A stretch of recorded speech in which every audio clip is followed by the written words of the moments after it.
Assalamualaikum warahmatullahi wabarakatuh. Innal hamdalillah nahmaduhu wa nasta'inuhu wa nastaghfiruh wa na'udzu billahi min shururi anfusina wa min sayyiati a'malina. Man yahdihillahu fala mudilla lahu wa man yudlil fala hadiya lahu.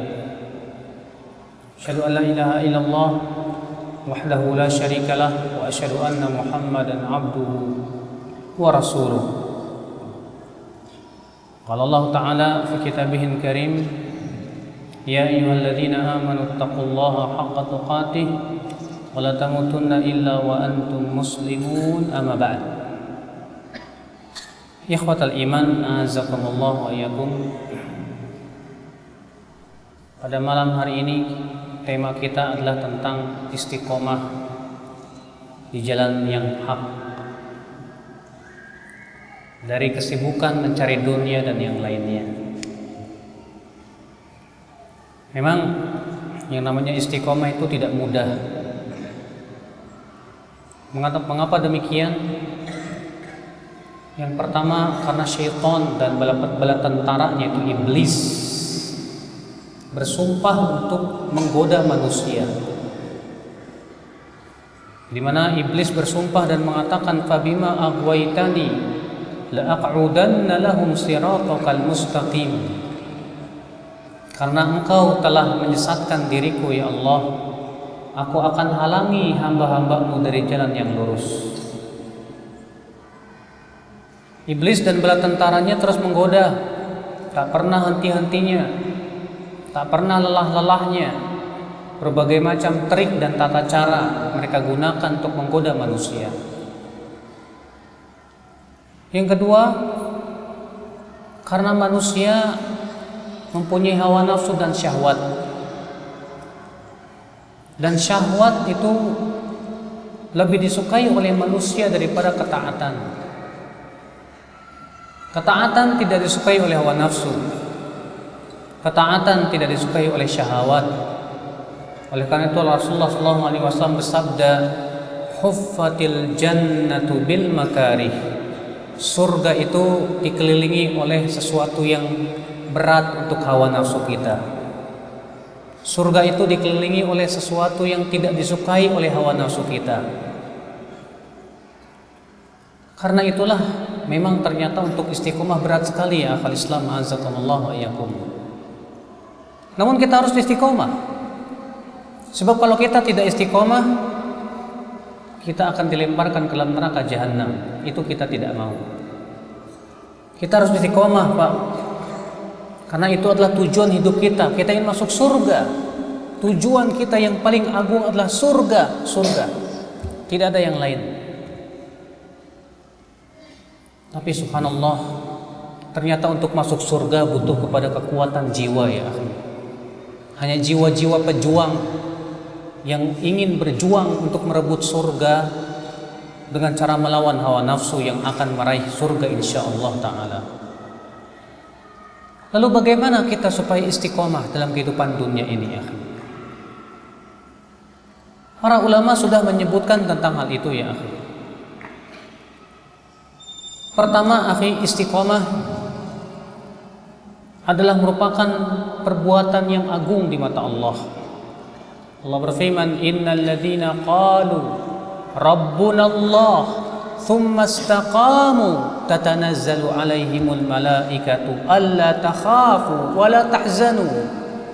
Sesungguhnya orang-orang yang berkata Rabb kami Allah, kemudian istiqomah, maka akan turun kepada mereka para malaikat di saat ia meninggal dunia sambil berkata, jangan kamu merasa takut, jangan kamu bersedih hati. Wa absyiru bil jannati allati kuntum tu'adun. Bergembiralah dengan surga yang telah dijanjikan kepada kamu. Ikhwata Islam, azakumullah wa iyyakum. Yang menjadi pertanyaan adalah bagaimana kita istiqomah, Pak? Ini sebuah pertanyaan yang sangat agung sekali. Apa itu yang pertama? Kata para ulama, agar kita istiqomah, ikhlasul amali lillah, mengikhlaskan amal karena Allah. Orang yang ikhlas adalah orang-orang yang tidak bisa digoda oleh iblis. Ketika iblis berkata apa? Ya, bahwa aku akan menyesatkan hamba-hambamu ya Allah. Lalu iblis memberikan pengecualian. Apa kata iblis? Illa ibadaka minhumul mukhlasin. Kecuali hamba-hambamu yang diikhlaskan. Itu yang aku tidak bisa goda ya Allah. Orang yang tidak ikhlas, dia tidak akan bisa istiqomah. Ada orang menuntut ilmu, ternyata menuntut ilmu tujuannya dunia. Ketika Allah tidak berikan apa yang dia inginkan, segera dia akan berhenti dari menuntut ilmu. Ada orang beramal ibadah, ternyata yang diharapkan adalah pujian manusia. Tapi ketika manusia tidak memujinya, dia tidak akan bisa istiqomah. Hanya orang-orang yang orang-orang yang ikhlas, insya Allah Pak, orang-orang yang diberikan oleh Allah kekuatan untuk istiqomah. Tapi ikhlas itu tidak mudah, akhi. Ikhlas itu sesuatu yang tidak mudah. Makanya Sufyan bin Masruq ya, bin Sa'id bin Masruq Ats-Tsauri berkata, ma'alajtu syai'an ashadda minan niyyah. Tidaklah aku meluruskan sesuatu yang lebih berat daripada meluruskan niat. Untuk ikhlas berat. Terkadang di tengah jalan selalu ada keinginan-keinginan dipuji manusia. Terkadang di tengah jalan selalu ada keinginan-keinginan dunia dari amalan soleh kita. Padahal Allah mengatakan apa? Man kana yuridul hayatad dunya wa zinataha. Siapa yang menginginkan kehidupan dunia dan perhiasannya, nuwaffi ilaihim a'malahum fiha wa hum fiha la yubkhasun. Maka kami akan berikan kepada dia apa yang dia inginkan dari amalannya tersebut tanpa dikurangi sedikit pun juga. Ulaika alladzina laisa lahum fil akhirati illa an-nar, kata Allah. Mereka itu dalam kehidupan akhirat nanti tidak akan mendapatkan apapun kecuali api neraka. Wa habita ma sana'u fiha wa batilum ma kanu ya'malun. Batal apa yang mereka amalkan, sia-sia apa yang mereka lakukan. Insyaallah. Lalu bagaimana supaya kita bisa ikhlas, akhi? Agar kita bisa ikhlas, yang harus kita lakukan yang pertama, sebelum beramal kita muhasabah. Tanya, saya sholat karena siapa? Saya datang menuntut ilmu ini untuk apa? Tanya apa? Tanya. Sebelum kita melakukan amalan saleh, ketika kita mau sedekah, tanya, sudahkah saya ikhlas dalam sedekah saya? Ataukah saya masih ada mengharapkan kehidupan dunia atau pujian manusia? Kalau ternyata masih ada ingin dipuji manusia, hentikan dulu. Perbaiki dulu niat kita, Pak. Sampai kemudian ikhlas. Ini di awal amal, sebelum beramal, ya, hendaknya kita bertanya kepada diri kita dulu. Ketika kita sedang beramal, Al-Imam Ibnu Qudamah berkata, gunakan muraqabah. Apa itu muraqabah?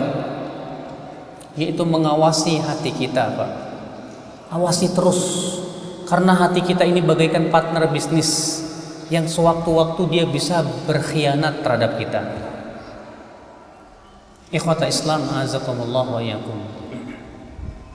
Ini yang pertama, agar kita bisa istiqomah. Yang kedua, agar kita bisa istiqomah apa? Ittiba'ur Rasul sallallahu alaihi wasallam. Yaitu menapaki jejak kaki Rasulullah sallallahu alaihi wasallam. Kalau ada orang ikhlas tapi tidak mengikuti sunnah Rasul, ini disebut istiqomah tidak, Pak? Tidak. Kata para ulama, disebut seseorang itu istiqomah apabila dia ikhlas dan sesuai dengan contoh Rasul sallallahu alaihi wasallam. Adapun kalau dia tidak sesuai dengan contoh Rasul, bagaimana akan disebut istiqomah?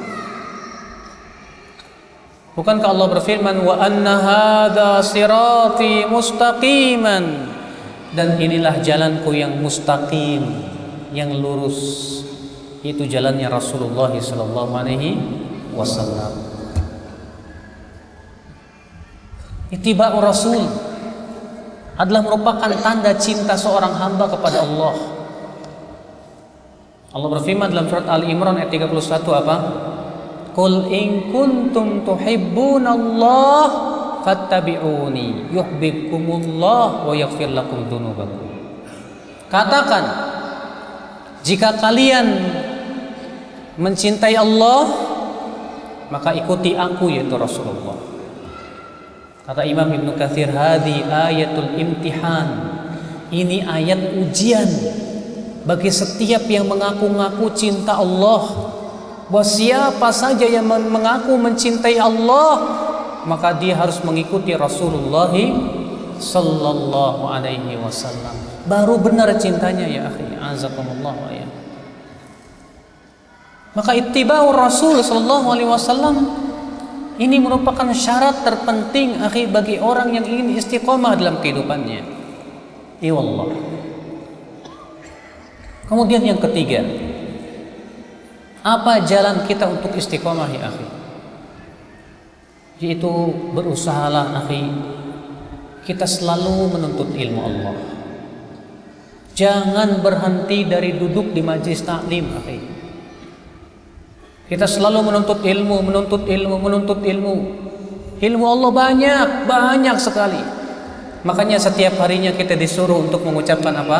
Ihdinas siratal mustaqim. Artinya apa? Tunjuki aku ke jalan yang lurus. Mengapa setiap hari kita diperintahkan untuk minta petunjuk, minta hidayah kurang lebih 17 kali lebih? Kata Al-Imam Ibnu Qayyim rahimahullah, li'anna hidayatallahi wasi'atun, karena hidayah Allah luas sekali, banyak sekali. Ya tidak? Iya, Pak. Ilmu Allah sangat luas. Maka kewajiban kita untuk terus menuntut ilmu, menuntut ilmu, menuntut ilmu, Pak. Kata Rasulullah, man salaka tariqan yaltamisu fihi ilman sahalallahu lahu bi tariqan ilal jannah.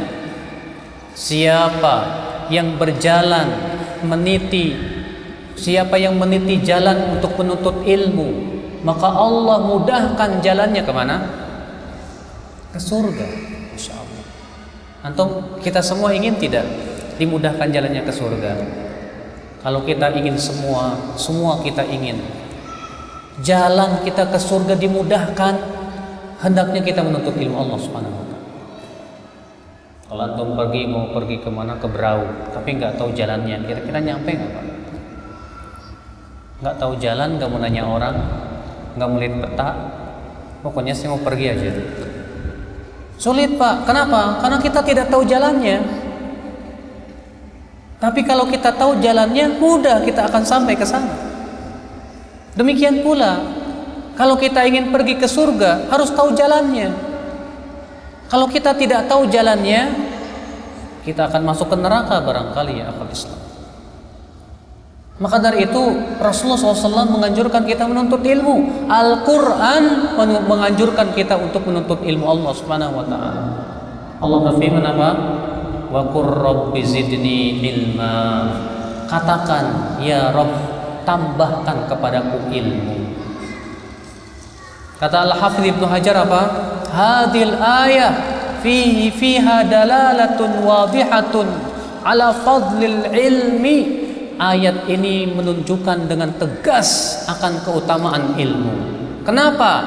Li'annallaha ya'muru nabiyahu bi an yazidahu ilman. Karena Allah memerintahkan Rasulullah agar Rasulullah minta kepada Allah ditambahkan ilmu, bukan ditambahkan harta. Berarti ilmu lebih baik daripada harta, ya akhwat Islam, azakumullah ya. Menuntut ilmu, Pak. Bapak kalau ingin berhasil di dunia dengan ilmu, Pak. Bapak kalau ingin berhasil sukses dalam bisnis dengan ilmu, Pak. Bapak kalau ingin mau bikin kue yang enak dengan ilmu, Pak. Bapak mau bikin jembatan yang kuat dengan ilmu, Pak. Bapak ingin membuat sebuah rumah yang indah dengan ilmu. Semuanya dengan ilmu. Apalagi kita mau masuk surga, maka harus dengan ilmu, ya akhal Islam, azakumullah. Maka kita berusaha, ya akhi, semangat dan semangat menuntut ilmu, menggali ilmu, Masya Allah. Ikhwata Islam, azakumullah wa iyyakum. Makanya kata Rasulullah SAW bersabda apa? Man yuridillahu bihi khairan yufaqihu fiddin.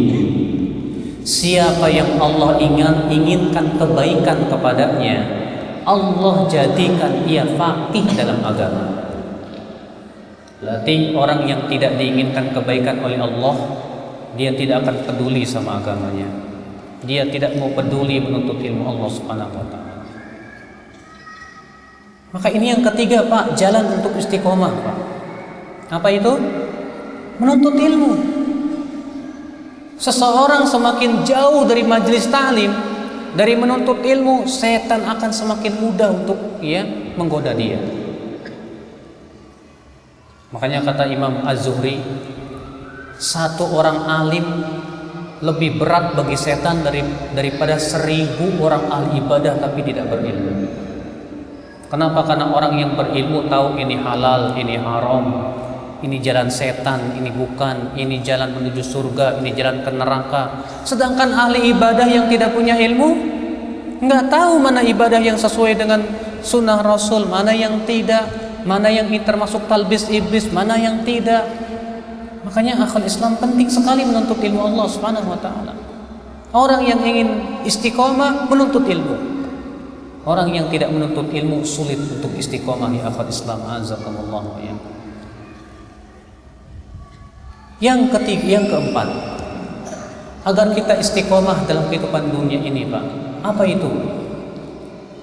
Yaitu berteman dengan orang-orang yang soleh. Berteman dengan orang yang soleh penting, Pak.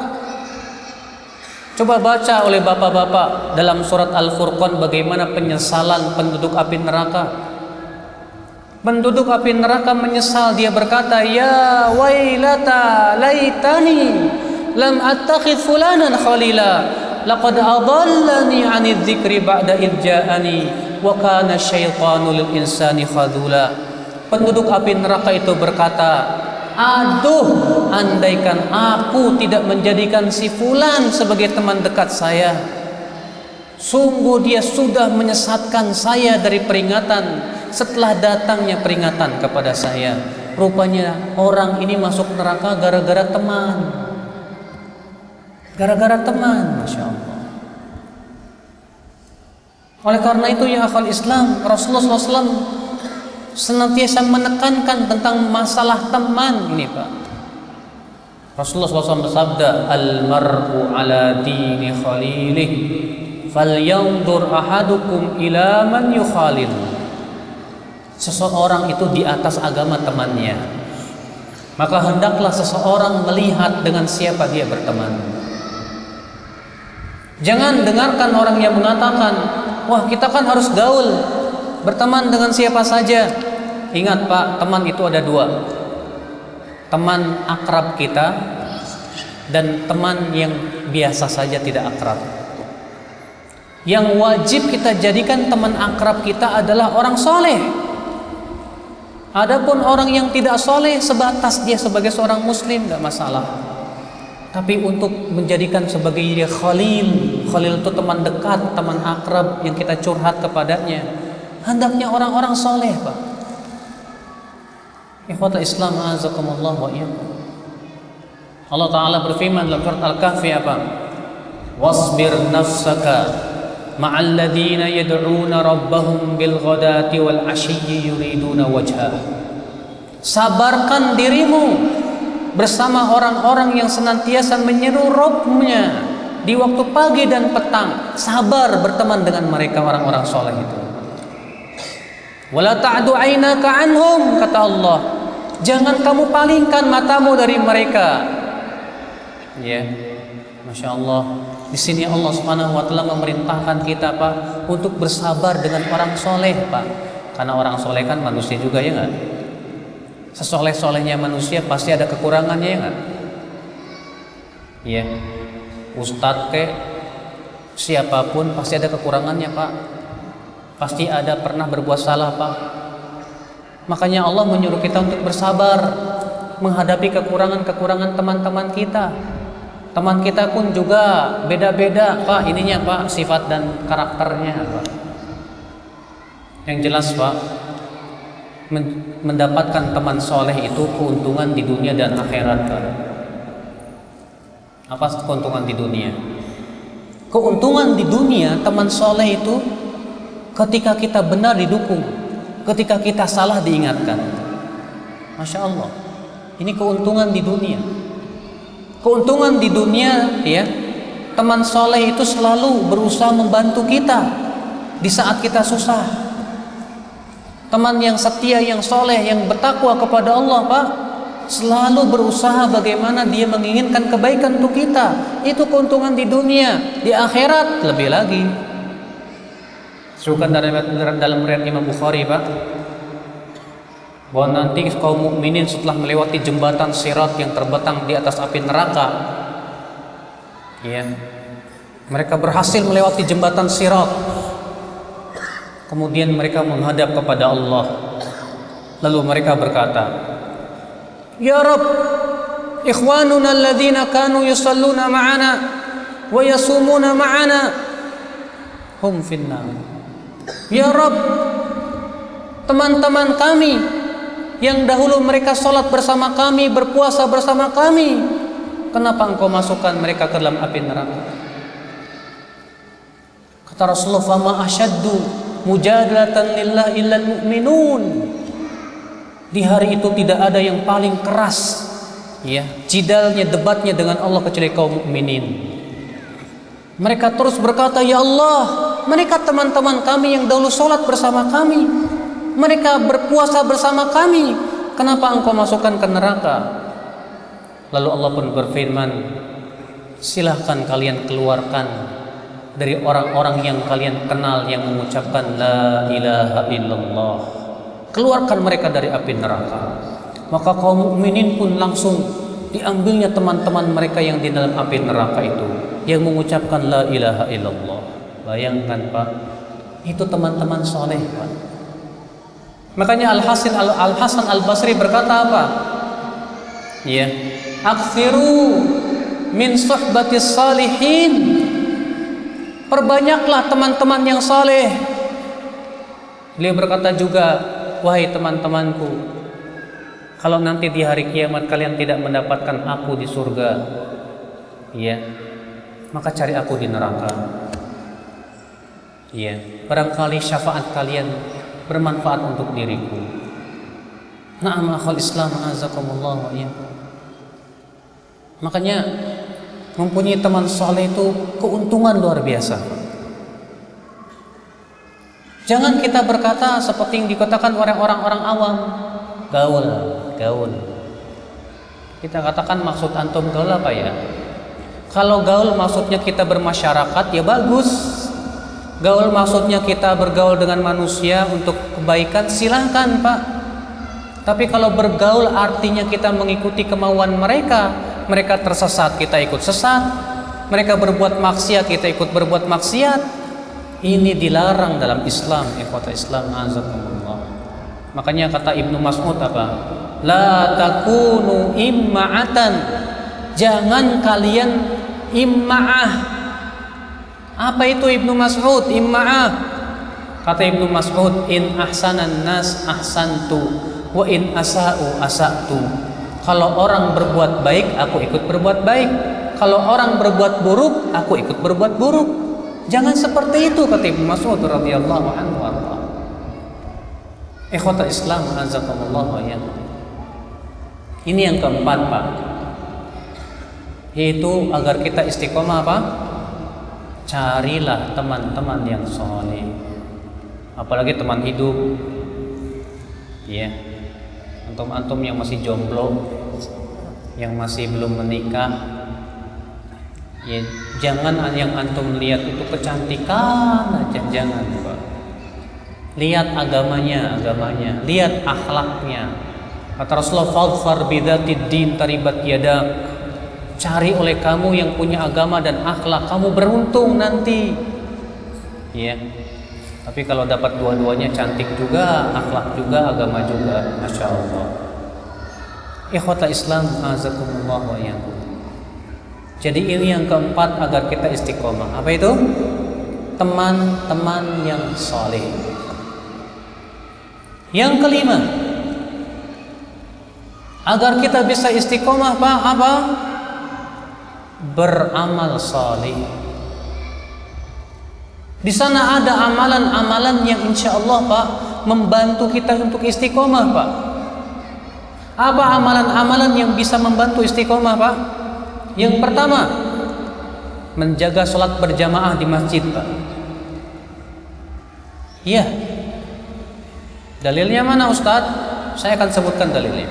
Hadisnya sahih dari Imam Ahmad dalam musnadnya. Bahwasanya Rasulullah SAW bermimpi. Kata Rasulullah SAW, "Ra'aitul bari Rabbi al-barihata." Tadi malam aku mimpi melihat Allah, bertemu dengan Allah.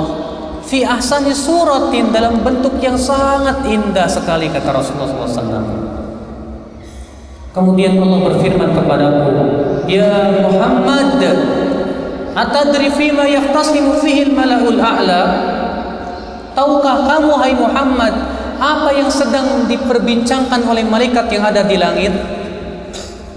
Aku berkata, tidak tahu ya Allah. Kata Rasulullah, "Fawadha'a yadahu ala baina mankibai." Maka Allah pun meletakkan tangannya di antara dua pundakku. Hatta wajadtu burdaha baina thadiyai, sehingga aku pun merasakan dinginnya di antara dua dadaku.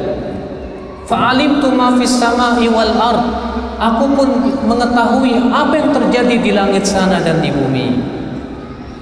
Kemudian Allah berfirman kepadaku, "Atadri fima yahtasimu fihi al-mala'ul a'la?" Tahukah kamu apa yang sedang diperbincangkan oleh malaikat yang ada di langit sana? Kata Rasulullah, "Aku tahu ya Allah. Fil kafarati wad darajat." Tentang amalan yang menggugurkan dosa dan amalan yang mengangkat derajat. Kemudian Rasulullah SAW menjelaskan apa amalan yang menggugurkan dosa. Fa ammal kafarat famashul aqdami ilal jama'at wa intidharus salawati ba'da salawat wa isbaghul wudu'i indal makruhat. Perhatikan, Pak. Adapun yang menggugurkan dosa, kata Rasulullah, yang pertama adalah berjalan menuju masjid, sholat berjamaah. Yang kedua, menunggu satu sholat sampai sholat berikutnya di masjid. Yang ketiga, menyempurnakan wudu di saat-saat sulit. Kemudian Allah Ta'ala berfirman begini, "Shadaqta ya Muhammad." Kamu benar sekali, hai Muhammad. Faman fa'ala dzalik, siapa yang bisa melakukan ini, menjaganya, asya bi khairin wa mata bi khairin, ia akan hidup dalam keadaan baik dan ia pun akan meninggal dalam keadaan baik. Wa kana min khati'atihi ka yaumi waladatu ummuh, kata Rasulullah, dan ia akan bersih dari dosanya seperti dilahirkan oleh ibunya kembali. Masya Allah, Pak. Ternyata Allah langsung yang menjamin siapa yang menjaga 3 amal tadi, ia akan hidupnya baik, wafatnya pun baik. Apa 3 itu? Yang pertama, berjalan menuju masjid untuk sholat berjamaah. Yang kedua apa? Menunggu sholat sampai sholat berikutnya. Yang ketiga apa? Menyempurnakan wudu di saat-saat sulit, seperti dingin banget, atau ketika kita sedang sakit, sulit, tapi tetap kita sempurnakan, maka pahalanya lebih besar di sisi Allah Subhanahu wa Ta'ala. Ini amal yang pertama, Pak, yang insya Allah menyebabkan kita wafatnya husnul khatimah, Pak. Ini amal, Pak, yang Rasulullah tegaskan bahwa ini amal bisa menyebabkan kita istiqomah, insya Allah. Makanya kalau ada orang dan kita lihat dia mondar-mandir ke masjid, Masya Allah Pak, saksikan keimanan dia. Karena Allah sendiri yang mengatakan apa? Innama ya'muru masajidallah man amana billah wal yawmil akhir wa aqamas shalah wa ataz zakah wa lam yakhsha illallah fa'asa ulaika humul muhtadun. Sesungguhnya yang memakmurkan masjid Allah itu siapa?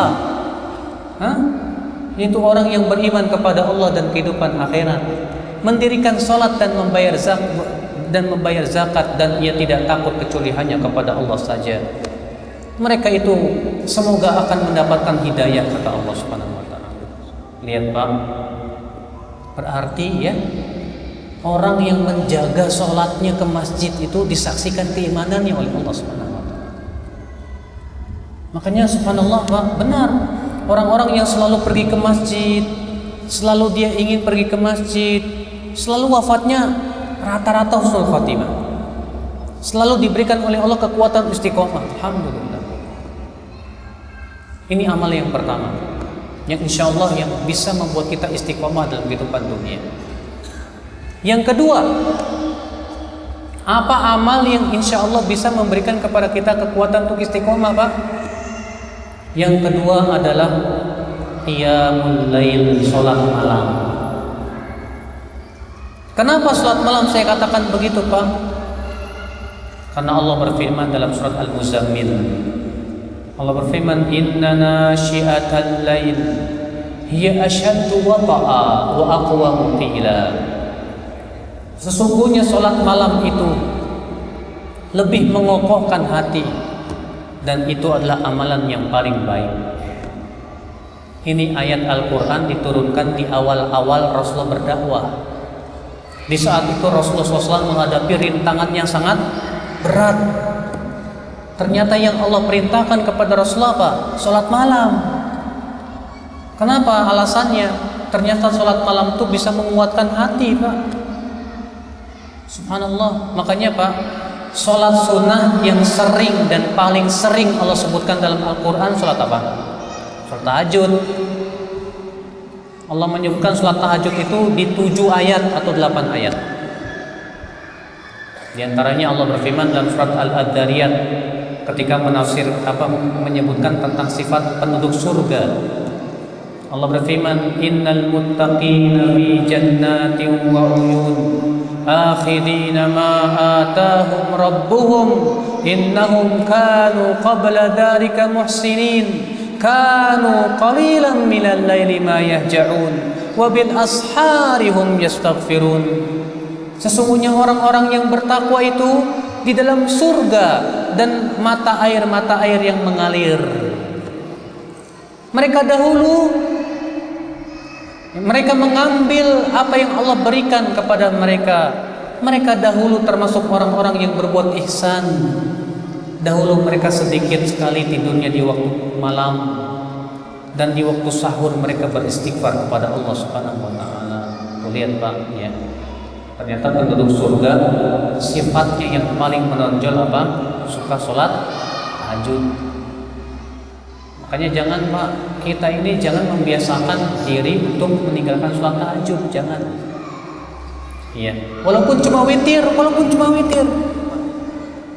Makanya Rasulullah SAW bersabda kepada seorang sahabat, ya Abdullah, la takun mithla fulan, kana yaqumu minal lail, fataraka salatal lail. Hai Abdullah, kamu jangan seperti si fulan ya. Tadinya dia suka sholat malam, lalu ia tinggalkan sholat malam. Gak bagus Pak. Ini kebiasaan yang sangat bagus sekali. Sholat malam itu mengokohkan hati insya Allah, memberikan kepada kita kekuatan untuk istiqomah. Yang ketiga, di antara amalan yang bisa membuat kita istiqomah apa Pak? Yaitu zikir dan sedekah. Sukan dalam hadis yang dikeluarkan Imam Ahmad dan yang lainnya, bahwa ada seorang sahabat berkata kepada Rasulullah, ya Rasulullah, inna syara'i'al islami qad kathurat. Hai Rasulullah, syariat Islam sudah banyak. Hai Rasulullah, famurni bi amlin faslin atasyabbatu bih. Tolong dong ya Rasulullah, perintahkan saya satu perintah yang bisa saya pegang ya Rasulullah, tapi jangan banyak-banyak. Lihat, orang ini mengeluh syariat Islam sudah banyak sekali, otomatis saya tidak bisa mengamalkan semuanya dan tidak bisa menghafal semuanya. Maka tolong hai Rasulullah, berikan kepada saya satu perintah saja yang saya selalu bisa pegang hai Rasulullah. Apa kata Rasulullah, Pak? Kata Rasulullah, la yazalu lisanuka ratban min dzikrillah, yaitu senantiasa lisanmu basah dengan berzikir kepada Allah Subhanahu wa taala. Ternyata lisan berzikir itu kekuatannya dahsyat. Bagaimana tidak dahsyat? Orang yang berzikir dia sudah menamengi hatinya dari godaan setan yang terkutuk. Orang yang berzikir ya akhwat Islam menyebabkan Allah ingat kepada dirinya. Allah berfirman, fadhkuruni adzkurkum, ingatlah aku, niscaya aku akan ingat kamu. Kalau Allah ingat kita, Pak, Allah akan jaga kita, Pak. Makanya zikir itu luar biasa, Pak. Jangan lupakan zikir.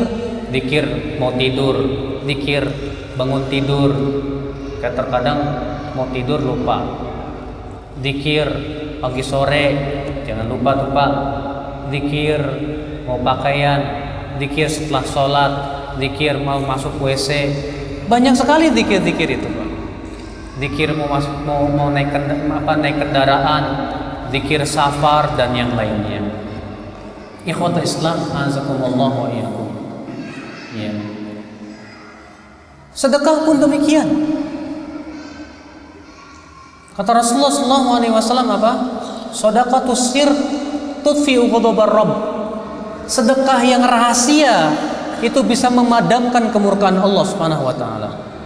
Jadi sedekah yang rahasia itu kata Rasulullah bisa memadamkan kemurkaan Allah Subhanahu wa taala. Masya Allah, ya akhwat Islam, azakumullah wa iyyakum. Iya.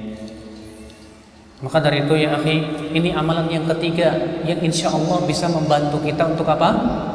Istiqamah insya Allah taala biiznillah. Iya. Amalan yang keempat yang bisa membuat kita istiqomah apa, Pak? Selalu membantu saudara-saudara kita yang kesusahan. Kata Rasulullah SAW, ya, beliau bersabda, wallah fi aunil abdi ma kana al-abdu fi auni akhihi. Allah senantiasa membantu seorang hamba selama si hamba itu membantu saudaranya. Nanti senantiasa kita bantu saudara kita, senantiasa Allah akan bantu kita. Iya. Berarti kalau Allah bantu kita, Allah bantu untuk istiqomah dan yang lainnya. Nah ini akhwat Islam, azakumullah wa iyyakum. Kemudian kita lanjutkan lagi. Di antara sebab istiqomah, Pak, yang keberapa sekarang? Hah? Yang kelima ya? Hah?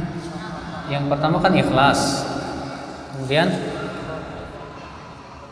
mutabaah. Nah, yang ketiga menuntut ilmu. Yang keempat berteman dengan orang yang soleh. Yang kelima beramal soleh. Sekarang yang keenam. Yang keenam, tinggalkan maksiat, jauhi maksiat. Kenapa? Karena maksiat itu melemahkan iman. Maksiat bisa melemahkan hati, Pak. Orang semakin banyak berbuat maksiat, hatinya semakin lemah, imannya semakin lemah, dan untuk berbuat ketaatan semakin berat. Maka tinggalkan maksiat. Rasulullah SAW sabda, ihfadillah yahfadka. Jagalah Allah, niscaya Allah akan jaga kamu. Kata Ibnu Rajab apa? Jagalah Allah artinya jaga perintah Allah, jaga larangan Allah, jaga batasan-batasan Allah, niscaya Allah akan jaga kamu. Maksudnya apa? Allah akan jaga kamu pada badanmu, pada hartamu, pada keluargamu. Allah pun akan jaga kamu di saat kamu sakaratul maut dari godaan syaitan yang terkutuk. Dan Allah akan jaga agamamu. Masya Allah. Berarti ya akal Islam, meninggalkan maksiat itu dahsyat Pak, memberikan kekuatan untuk istiqomah Pak. Tapi kalau kita selalu jatuh kepada maksiat, bagaimana kita akan istiqomah ya akal Islam? Azakumullah ya. Ya. Kemudian yang keberapa? Yang keberapa? Yang ketujuh. Di antara sebab yang menyebabkan kita istiqomah ya akal Islam, taubat dan istighfar. Ya. Bertaubat dan beristighfar. Rasulullah SAW menganjurkan kita untuk banyak beristighfar dan bertaubat. Beliau bersabda, ya ayyuhan nas, tubu ilallahi wastaghfiruh. Hai manusia, bertaubatlah kalian kepada Allah dan istighfarlah kepada Allah. Karena aku setiap harinya bertaubat dan beristighfar 100 kali. Bayangkan. Berapa kali antum istighfar Pak dalam sehari? Rasulullah SAW istighfar dan taubat seharinya 100 kali Pak. Makanya kan kita dianjurkan ya, setiap pagi mengucapkan apa? Astagfirullah wa atubu ilaih 100 kali. Dalam riwayat Tabrani Rasulullah SAW bersabda, tuba liman wajada fi sahifati istighfaran katsira. Berbahagialah orang yang mendapatkan dalam kitab catatan amalnya itu istighfar yang banyak. Berbahagialah dia, kata Rasulullah SAW. Maka ya akal Islam, azakumullah, istighfar Pak memberikan kepada kita kekuatan Pak. Bahkan orang yang banyak istighfar itu Pak, bukan hanya diberikan kekuatan istiqomah loh Pak, diberikan keluasan rezeki Pak. Allah berfirman dalam surat Nuh itu, faqultu astaghfiru rabbakum innahu kana ghaffara yursilis samaa'a 'alaikum midrara wa yumdidukum bi amwalin wa banin wa yaj'al lakum jannati wa yaj'al lakum anhara. Maka aku berkata kepada kaumku, hai kaumku, istighfarlah kalian kepada Allah. Niscaya Allah akan kirimkan hujan yang lebat kepada kalian. Allah akan berikan kepada kalian harta dan anak-anak, dan Allah akan jadikan untuk kalian kebun-kebun dan sungai-sungai yang mengalir. Coba ya, ternyata istighfar itu bisa membuka pintu-pintu apa? Rezeki Pak. Makanya banyak-banyak istighfar kepada Allah Subhanahu wa taala. Ya. Kemudian yang kedelapan, sebab kita istiqomah dalam kehidupan dunia, ikhwatul Islam azakumullah wa iyyakum, yaitu ya akhir Islam, membaca perjalanan orang-orang yang saleh, biografi mereka, bagaimana mereka yang wafat di atas iman dan Islam, bagaimana para ulama dalam kehidupan mereka, supaya kita bisa mencontoh mereka. Coba baca Bapak bagaimana kehidupan Imam Syafi'i yang luar biasa. Coba baca oleh Bapak bagaimana biografi Imam Bukhari rahimahullah. Coba baca oleh Bapak bagaimana biografi Abu Bakar, Umar, Utsman, Ali. Mereka orang-orang yang luar biasa. Itu bisa memberikan semangat, kata para ulama, kekuatan untuk istiqomah di jalan Allah Subhanahu wa taala. Baiklah, saya tidak akan berpanjang-panjang karena di waktu malam pasti semakin malam antum semakin ngantuk Pak. Jadi kita buka tanya jawab saja. Silakan, ada yang mau bertanya?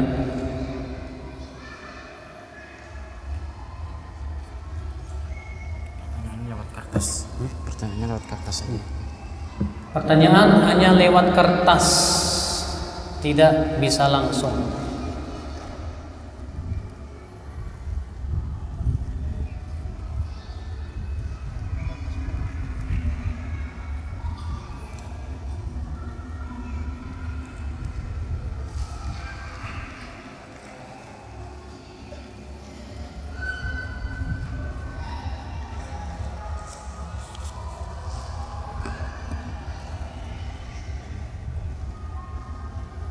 Bagaimana kiat menghadapi orang yang mencela kita hanya karena kita berjenggot dan celananya cungkring?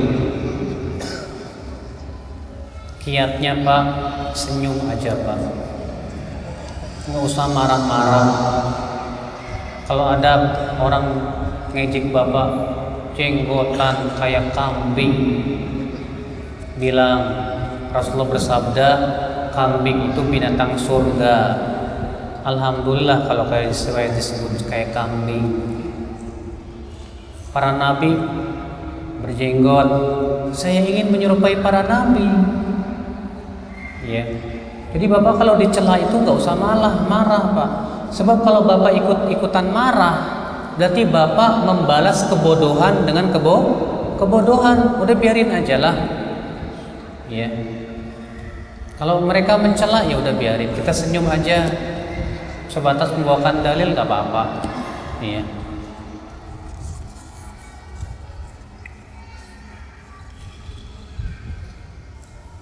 Teman soleh, apakah istri termasuk yang bisa memberi syafaat kelak di hari akhirat?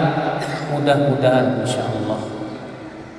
Sebab tentu kalau kita teman-teman sama teman saja bisa ya, dengan izin Allah memberikan syafaat, apalagi teman hidup yang dia hidup bersama kita, maka itu lebih layak lagi. Adab-adab penuntut ilmu di zaman sekarang bagaimana Ustadz? Yang pertama, ikhlas. Ya, ikhlas tuh Pak. Kata Rasulullah, man talabal ilm bima yubtaghu fi wajhillah la yatlubu illa li aradin minad dunya lam yajid urfal jannah. Siapa yang menuntut ilmu yang seharusnya dia menuntut ilmu itu karena Allah, tapi dia tuntut karena mengharapkan dunia, maka dia tidak akan mencium bau surga. Tuh, ikhlas penting Pak. Bapak nuntut ilmu jangan pengen disebut ustadz loh Pak. Bapak nuntut ilmu jangan sekali-kali niatnya karena ingin disebut orang alim. Jangan Pak. Sebab kata Rasulullah Pak, ada 3 orang yang pertama kali dibakar dalam api neraka. Siapa 3 orang itu? Salah satunya orang yang alim dan qari. Lalu dia dipanggil oleh Allah. Kata Allah apa? Hai fulan, apa amalan kamu? Kata dia, ya Allah, dahulu saya menuntut ilmu karena engkau. Saya pun membaca Al-Quran karena engkau. Allah berfirman apa? Kamu dusta. Kamu dahulu menuntut ilmu hanya karena ingin disebut orang alim. Dan kamu dahulu menuntut ilmu, membaca Al-Quran karena ingin disebut qari. Lalu ia pun diseret dan dimasukkan ke dalam api neraka. Hati-hati Pak, ini adab yang pertama. Apa itu? Ikhlas. Adab yang kedua Pak, dalam menuntut ilmu apa? Adab yang kedua di dalam menuntut ilmu apa? Islam azakumullah wa iyyakum, yaitu hendaknya ada kesungguhan. Coba dengarkan nasihat Imam Syafi'i. Ini disebutkan kepada Imam Syafi'i dalam sebuah bait-bait beliau yang bagus. Kata beliau apa? Ya. Akhi lan tanalal ilma illa bisittah. Sa'ubbika ya an majmu'iha bi bayani. Saudaraku, kamu tidak akan bisa menuntut ilmu kecuali dengan 6 perkara. Saya akan beritahu kamu satu persatu. Apa itu? Yang pertama kata Imam Syafi'i apa? Hirsun, dzakaun, kecerdasan. Yang kedua apa? Wahirsun, semangat. Yang ketiga apa? Wajtihadun, kesungguhan. Yang keempat apa? Wabulghatun, bekal. Yang kelima apa? Wa irsyadu ustadzin, bimbingan seorang ustadz. Dan yang keenam, watul zaman. Apa itu? Panjangnya waktu. Panjangnya waktu. Makanya dalam menuntut ilmu jangan tergesa-gesa, akhi. Ya. Nah ini yang harus diperhatikan dalam adab-adab penuntut ilmu Allah Subhanahu wa taala. Ustaz, bagaimana caranya supaya kita bisa meninggalkan maksiat dan tidak mengulangi lagi? Kata Imam Nawawi, kita harus punya azam, tekad bulat untuk tidak kembali lagi. Ini yang pertama. Berarti harus ada tekad, Pak. Sebab kalau kita tidak punya tekad, sulit rasanya, Pak. Yang kedua, jauhi sebab-sebab yang menyebabkan kita terjerumus kepada maksiat tersebut. Kalau antum maksiatnya gara-gara HP, jual HP-nya. Kalau antum maksiatnya gara-gara teman, agak tinggalkan teman tersebut, jaga jarak dengan dia. Kalau antum maksiatnya gara-gara televisi, tinggalkan televisinya. Sekarang alat maksiatnya masih ada dan antum tidak tinggalkan, sulit, Pak, sulit. Ya. Makanya semua perkara yang bisa menjerumuskan kepada maksiat tinggalkan supaya kita betul-betul bisa meninggalkan maksiat dengan baik. Ya.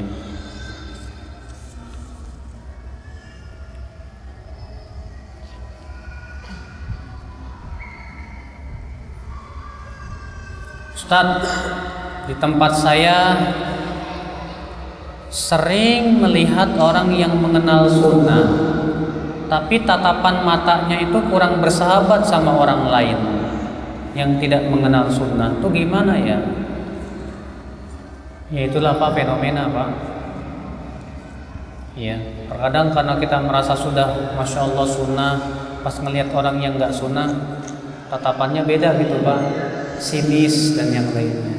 Jangan, Pak. Jangan perlihatkan tatapan yang tidak baik.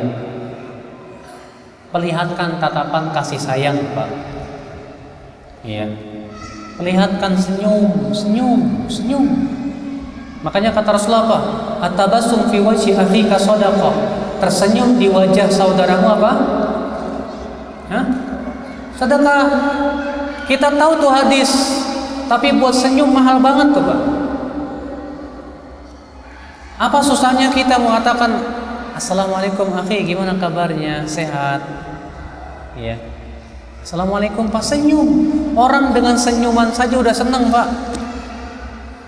Ini enggak senyum, yang ada cemberut lagi, Pak. Apa seperti itu akhlak yang diajarkan oleh Rasul? Tidak, Pak, tidak. Tidak sesuai dengan akhlak Rasul SAW. Rasulullah SAW itu kalau bertemu dengan para sahabat, beliau bertemu dengan wajah yang apa? Tatallaq itu berseri-seri. Gimana kabarnya? Ya. Itu ya akhlak Islam, azakumullah ya. Antum seharusnya penuntut ilmu lebih berhak dan lebih layak untuk mengamalkan hal-hal seperti itu, Pak. Kok ini semakin menuntut ilmu semakin serem, kenapa ya? Semakin menuntut ilmu semakin cemberut, kenapa ya? Iya. Seharusnya semakin menuntut ilmu semakin bisa mengaplikasikan akhlak Rasulullah SAW.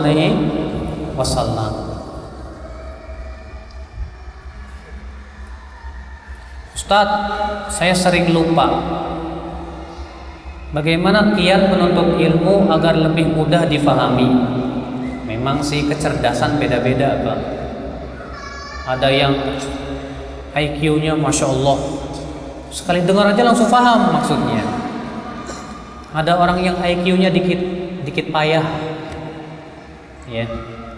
Mendengar sekali kurang paham, 2 kali masih kurang paham juga, baru yang keempat kali baru paham. Oh, ada juga yang IQ-nya jongkok, Pak. Ya, pas mendengar seminggu kemudian baru paham.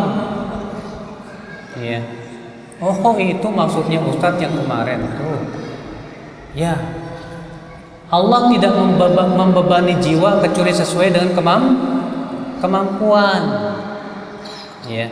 Kalau antum tidak bisa memahami ucapan Ustadz, tanyakan ke teman antum yang paham. Akhi, kemarin kajian Ustadz Fulan saya kurang paham. Antum paham nggak? Oh paham. Bisa nggak antum jelaskan ke saya supaya saya bisa paham? Begitu dong. Jangan malu bertanya. Ya. Malu bertanya sesat di jalan, ya akhi, azakumullah wa iyyakum. Ustaz, kalau main game bisa merusak istiqomah nggak ya Ustaz? Pak, main game itu mubah. Main game itu apa? Mubah, tapi kalau sampai melalaikan yang lebih penting, berarti Bapak sudah masuk dalam jaring-jaring setan. Kata Ibnu Qayyim, di antara cara iblis menggoda manusia apa? Disibukkan dengan yang mubah untuk meninggalkan perkara yang lebih utama. Sekarang Pak, kalau Bapak main game, habis waktu 1 jam, 2 jam. Padahal kalau itu digunakan untuk baca buku, manfaat nggak Pak? Manfaat banget. Ya. Hati-hati Pak. Sesuatu yang mubah itu jangan memperbanyak darinya Pak. Makanya Allah Subhanahu wa taala ketika mensifati orang yang beriman apa? Qad aflahal mu'minun alladzina hum fi salatihim khashi'un walladzina hum 'anil lagwi mu'ridun. Sungguh telah beruntung orang-orang yang beriman, yaitu orang-orang yang khusyuk dalam salatnya dan mereka yang berpaling dari yang sia-sia. Berarti kita sangat dianjurkan berpaling dari yang sia-sia. Kalau main game gak ada manfaatnya, tinggalin. Ustadz, saya belum nikah Ustadz. Mau nikah belum punya duit. Ya. Dan saya sudah berusaha puasa, syahwat saya belum bisa terkendali. Pikiran sering ngeres. Saya baru bisa melupakan kalau main game. Ya udah main game, nggak apa-apa. Kalau memang antum bisa menghindari maksiat dengan cara main game, nggak masalah main game. Justru di saat pada waktu itu bisa jadi pahala, bisa jadi. Ya. Kenapa? Karena kita ingin menghindari yang maksiat. Ternyata caranya dengan main game. Nggak apa-apa. Ya. Kata Syekh Utsaimin yang mengatakan begitu. Tapi jangan biasakan Pak, setiap waktu main game, habis waktu buat main game Pak. Ini merugi sekali Pak, merugi Pak. Ilmu masih sangat banyak Pak yang belum kita gali.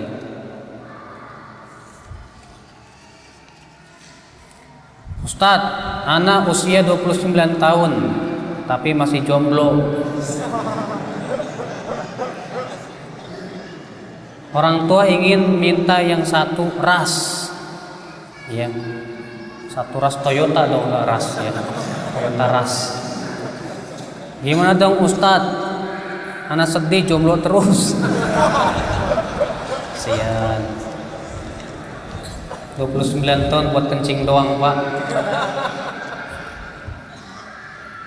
Antum bilang ke orang tua, Bu, kan dalam Islam gak harus satu ras. Sekarang kamu cari satu ras susah sekali, gimana? Sementara fitnah di mana-mana Ibu. Iya. Maka kalau saya menikah dengan orang Indonesia ya nggak apa-apa lah. Kalau saya suka cantik dan yang lainnya, tolonglah izinkan Bu. Kalaupun Ibu tidak mengizinkan, tolong dong carikan yang satu ras. Ya.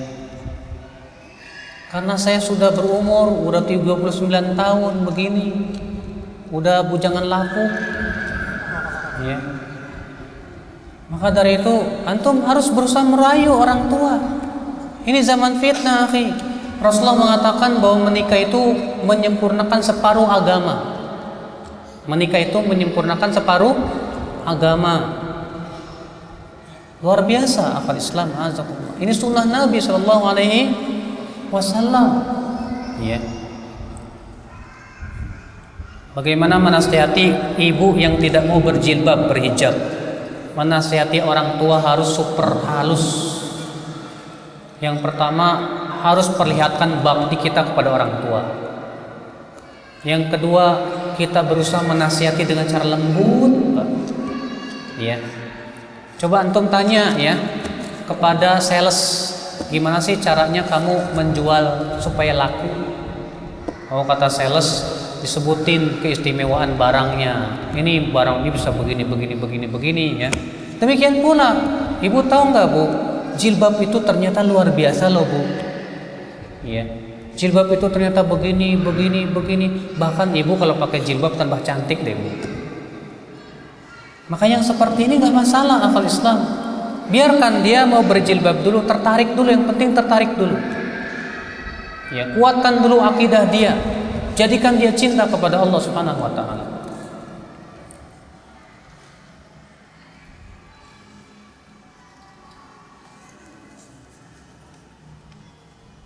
Terkadang ketika kita sedang beribadah terlintas pikiran ria atau tidak ikhlas.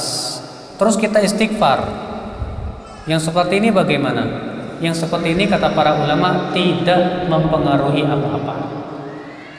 Bahkan ia termasuk firman Allah, "Fa amma man khafa maqama rabbih wa nahan nafsa 'anil hawa fa innal jannata hiyal ma'wa." Adapun orang yang takut kepada Allah dan berusaha menahan hawa nafsunya, maka surga sebagai tempat tinggal untuknya. Ya.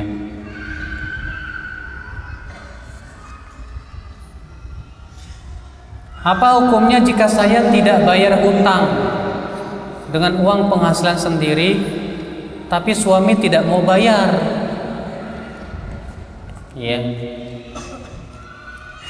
Pertama, membayar hutang itu wajib ya. Ingat, hutang itu bakal dibawa sampai hari kiamat, Bapak. Kalau kita tidak bayar, di hari kiamat kita akan bayar dengan amalan soleh, Pak. Kata Rasulullah SAW, "Man kanat indahu madlamatun li akhihi." Siapa yang masih punya kezaliman kepada hamba, kepada saudaranya, falyatahallal minhul yaum, segera dibayar sekarang juga. Qabla an yakuna thammata dinarun wala dirham, sebelum nanti pada hari kiamat tidak akan bisa dibayar dengan dinar dan dirham, tapi dibayar dengan amalan soleh. Amalan soleh. Ternyata amalan soleh kita buat membayar hutang. Gimana coba? Bayar hutang semaksimal mungkin. Bilang ke suaminya, atau berusahalah semaksimal mungkin ya seorang istri untuk mencari pekerjaan yang halal untuk istri, diizinkan suami untuk bisa menutupi hutang-hutangnya. Ustadz, iman seseorang itu kan turun naik, Ustadz. Bahkan bisa hilang sama sekali. Apakah istiqomah itu termasuk hidayah? Betul. Istiqomah itu hidayah taufik namanya, Pak. Karena hidayah ada dua. Yang pertama hidayatul irsyad berupa ilmu. Yang kedua hidayatul taufik berupa amal. Sedangkan istiqomah itu termasuk hidayah apa? Taufik dari Allah Subhanahu wa taala.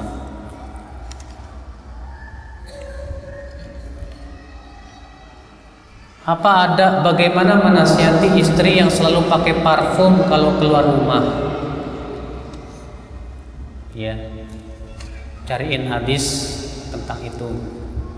Setelah itu bilang ke istri, istriku yang cantik jelita, sayangku, cintaku, coba lihat deh, bagus nggak hadis ini?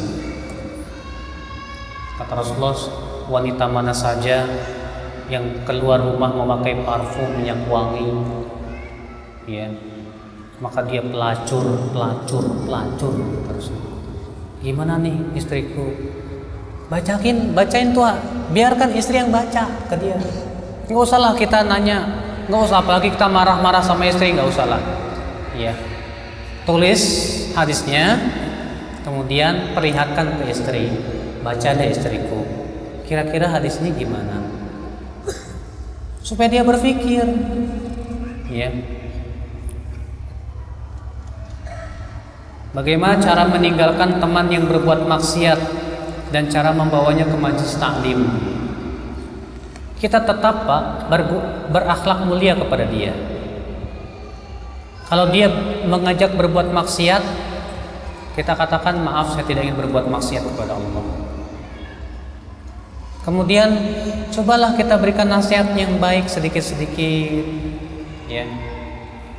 Ingatkan tentang tujuan hidupnya di dunia untuk apa, ingatkan siapa Tuhannya, supaya dia mau ingat kepada Allah Subhanahu wa taala. Apa doanya supaya bisa istiqomah? Rasulullah SAW berdoa apa? Ya muqallibal qulub, tsabbit qalbi ala dinik. Wahai yang membolak-balikan hati, kuatkan hatiku di atas agamamu. Tuh doanya Pak. Iya. Orang yang belum punya anak bisa mengamalkan zikir dan istighfar enggak? Ya jelaslah, bisa semua orang. Bahkan yang belum nikah pun bisa, Pak. Cuma zikir dan istighfar doang kok. Ya. Bahkan nenek-nenek pun juga bisa, Pak. Ada seorang nenek-nenek berkata kepada Rasulullah, "Ya Rasulullah, aku sudah tua dan aku tidak bisa melakukan apa-apa kecuali dengan duduk. Tolong dong ajarkan aku, ya Rasulullah, suatu amalan yang bisa aku lakukan sambil duduk." Kata Rasulullah apa? Baca subhanallah 100 kali, alhamdulillah 100 kali, Allahu akbar 100 kali, la ilaha illallah 100 kali. Kalau kamu baca subhanallah 100 kali, kata Rasulullah, itu lebih baik daripada kamu mempersiapkan 100 ekor kuda perang. Iya. Hadisnya saya kurang ingat, tapi demikian Rasulullah menganjurkan kepada sahabat-sahabiat itu, dan hadisnya sahih dari Imam Al-Hakim dalam Mustadraknya.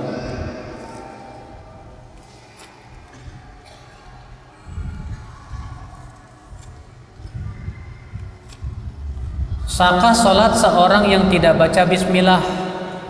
Karena sering dengar orang mengimami sholat tak baca bismillah. Bukannya nggak baca Pak, tapi tidak mengeraskan bacaan bismillah. Para ulama berbeda pendapat. Yang pertama, apakah bismillahirrahmanirrahim itu disunnahkan untuk dikeraskan atau tidak? Sebagian ulama, dan ini madhab Imam Syafi'i, mengatakan harus dikeraskan. Namun hadis-hadisnya tidak ada yang sahih. Jumhur ulama, dan ini pendapat yang ketiga, yaitu Imam Malik, Abu Hanifah, dan Imam Ahmad bin Hanbal, mengatakan bahwa tidak disyariatkan dikeraskan. Tetap baca bismillah tapi tidak dikeraskan. Berdasarkan hadis Anas riwayat Muslim, karena Rasulullah SAW yaftatihu al-qira'ata bilhamdillahi rabbil alamin.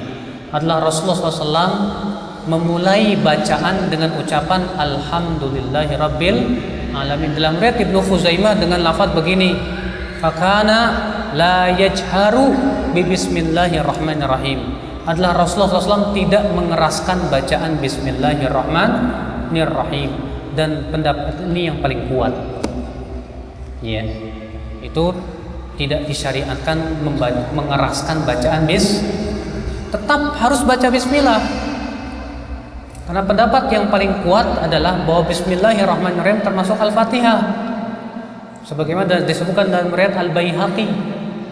Ya, kata Rasulullah, wa bismillahirrahmanirrahim ayatun minha. Dan bismillahirrahmanirrahim itu salah satu ayat surat Al-Fatihah. Nas yang sharih ya, dalam riwayat Al-Baihaqi.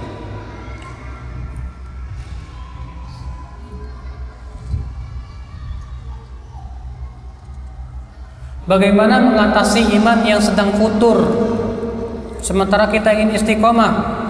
Kalau kita lagi futur, jangan dibiarkan Pak, dilawan. Caranya bagaimana? Kita minta nasihat kepada teman kita yang soleh, kepada ustadz. Lawan malasnya, tetap paksakan diri untuk menuntut ilmu, paksakan diri untuk beramal soleh. Insya Allah kalau kita perjuangkan dan berjihad, itu akan naik lagi Pak, insya Allah. Iya.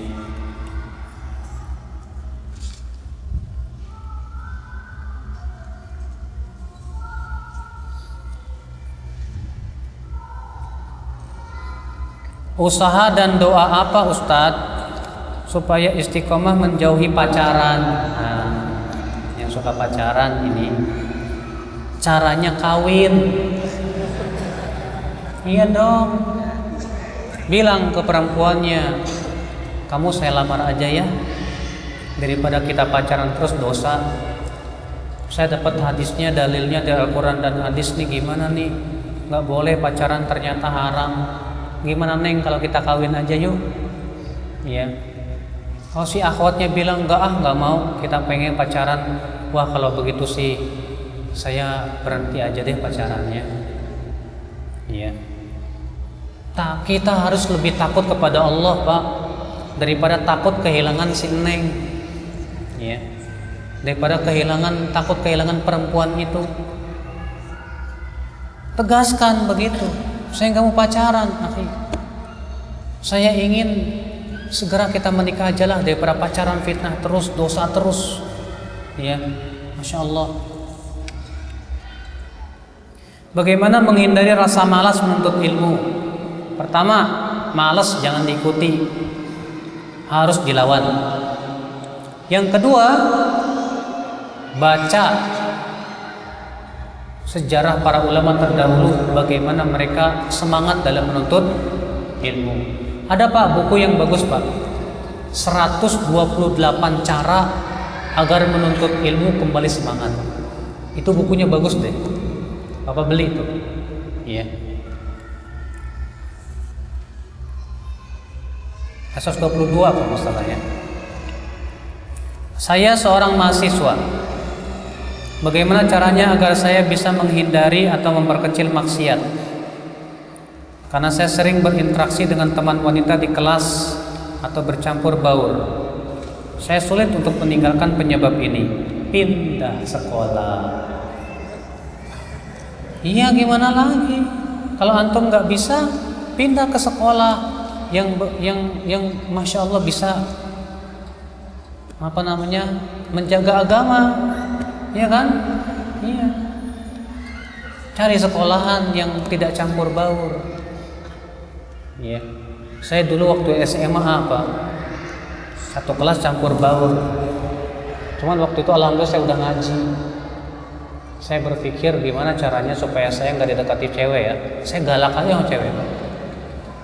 Setiap ada yang deketin, ngapain yang deketin? Sana.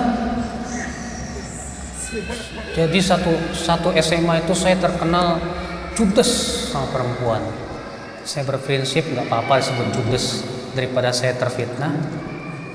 Ya. Betul Pak. Terkadang kita harus berbuat seperti itu demi menjaga agama kita. Nggak bakalan jauh-jauh. Cuman yang susah itu Pak, kalau kitanya udah jatuh cinta sama orang, nah itu yang susah. Jadi cewek cakep amat ya. Ya, pertama lihat, lama-lama sering ngelihat, pengen dekat. Kalau dekat, pikat, sikat bangsa.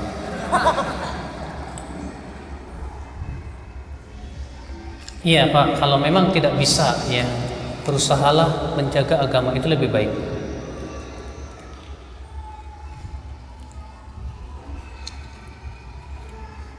Apakah berdosa jika saya tidak mengikuti sunnah Rasul? Apa yang dimaksud dengan sunnah Rasul yang antum ucapkan ini? Kalau sunnah Rasul artinya ajaran Rasul, ya berdosalah. Masa antum nggak mau ngikutin ajaran Rasul, terus ajaran siapa? Kalau antum tidak mengikuti ajaran Rasul, berarti ajaran setan, Pak. Karena ajaran yang paling benar hanyalah ajaran Rasul. Karena ajaran Rasul itu berasal dari wahyu langsung dari Allah Subhanahu wa taala. Tapi kalau yang dimaksud oleh antum sunnah di sini artinya di bawah wajib. Yang kalau dilakukan dapat pahala, ditinggalkan tidak berdosa. Maka Pak, para ulama mengatakan apabila seseorang terbiasa meninggalkan yang sunnah muakkadah, atau enggak sunnah muakkadah yang sangat ditekankan, persaksiannya ditolak. Dan madhab Imam Syafi'i, madhab Imam Maliki dan Imam Abu Hanifah, bahwa orang yang suka meninggalkan sholat sunnah atau amalan sunnah yang sifatnya muakkadah, itu persaksiannya ditolak. Bahkan Ibnu Hajar mengatakan bahwa diperbolehkan mengingkari orang yang meninggalkan sunnah yang sangat ditekankan. Sebagaimana Rasulullah SAW pernah sedang khutbah Jumat, tiba-tiba ada orang masuk masjid langsung duduk. Apa kata Rasulullah? Kamu sudah sholat belum? Belum hai Rasulullah. Bangun, sholat 2 rakaat dan percepat. Padahal sholat sunnah tahiyat masjid Dan sholat tahiyat masjid itu sholat sunnah yang sangat ditekankan. Ternyata Rasulullah menegur orang itu. Iya.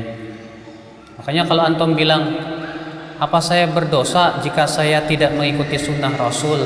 Kalau yang dimaksud dengan sunnah di situ tadi, artinya kayak sholat sunnah, puasa sunnah, ya antum nggak berdosa tapi tercela, Pak. Iya. Tapi kalau yang dimaksud sunnah di sini ajaran Rasul, nah terus antum ngikutin ajaran siapa? Ya. Bagaimana supaya sholat kita khusyuk? Kata Ibnu Qayyim, kunci khusyuk dalam sholat itu dalam takbiratul ihram. Allahu Akbar, artinya Allah yang paling besar. Siapa yang Allah itu besar di hatinya, dia pasti khusyuk. Tapi siapa yang Allah tidak besar di hatinya, dia tidak akan bisa khusyuk. Ya.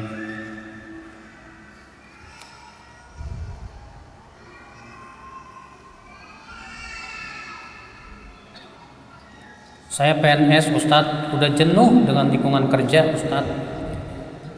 Ya. Saya mengundurkan diri, tapi prosedurnya berbelit-belit dan sulit. Boleh nggak saya mengundurin diri secara paksa aja, kabur ke tempat kerja, mencari ketenangan hati? Kira-kira antum ditangkap nggak? Ya gara-gara itu antum ditangkap, dimasukin ke penjara, mau nggak? Tapi kalau nggak ada konsekuensi apa-apa, udah cuma dicuekin aja atau di blacklist atau yang lainnya, ya udah terserah antum, silahkan. Ya, masalahnya itu bakalan menimbulkan mudarat apa tidak, gitu loh. Kalau harta kita tercampur antara halal dan haram, bagaimana? Perkirakan berapa yang halal, berapa yang haram. Setelah diperkirakan, yang haramnya dikeluarkan, Pak. Bagikan ke fakir miskin atau untuk keperluan yang bersifat umum. Iya, tapi tidak berpahala.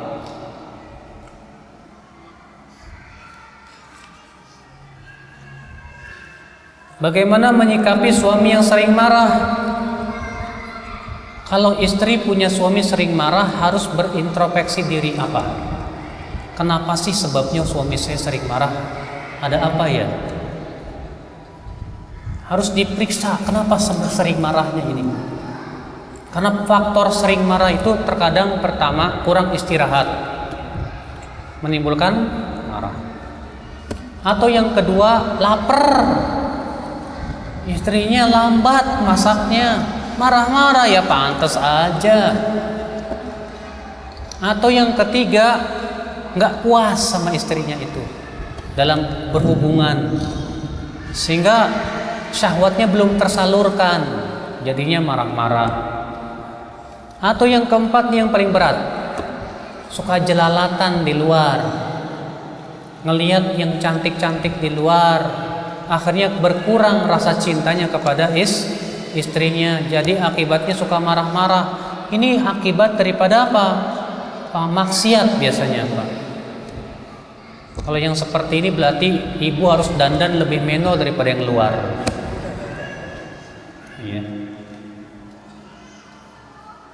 Atau sebabnya karena memang sifatnya memang temperamenan gitu, pemarah.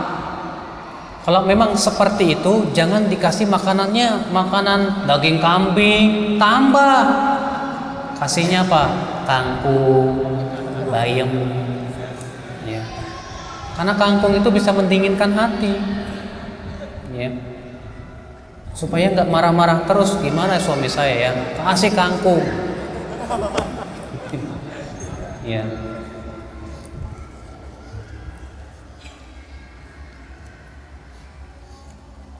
Suami istri sudah bercerai, apa masih bisa berhubungan? Ini talak berapa? Kalau sudah talak bain, kubro, berhubungannya untuk apa? Cuma sebatas ngobrol aja, ada keperluan, nggak apa-apa. Tapi kalau berhubungan intim nggak boleh. Talak berapa? Talak 1. Masih masa idah belum? Kalau sudah selesai masa idahnya boleh kawin lagi, tapi dengan mahar baru dan akad baru. Tapi kalau masih belum selesai masa iddahnya, langsung aja datang ke istri, mau rujuk deh, mau rujuk. Udah selesai, ya, jadi istri lagi. Saya pengen bayar hutang tapi orangnya sudah pindah entah kemana. Bagaimana cara bayarnya? Coba dulu cari ada nggak saudaranya. Kalau masih bisa ditemukan saudaranya, titipkan ke saudaranya. Kalau sudah dicari ke sana sini entah kemana, Allahu a'lam, nggak tahu rimbanya kemana, maka boleh disedekahkan atas nama dia. Tapi kalau setelah disedekahkan tiba-tiba dia muncul lagi gimana? Bayar. Ya. Iya. Taib akhal Islam, semoga yang saya sampaikan bermanfaat. Subhanakallah bihamdik, asyhadu an la ilaha illa anta, astaghfiruka wa atubu ilaik. Assalamualaikum warahmatullahi wabarakatuh.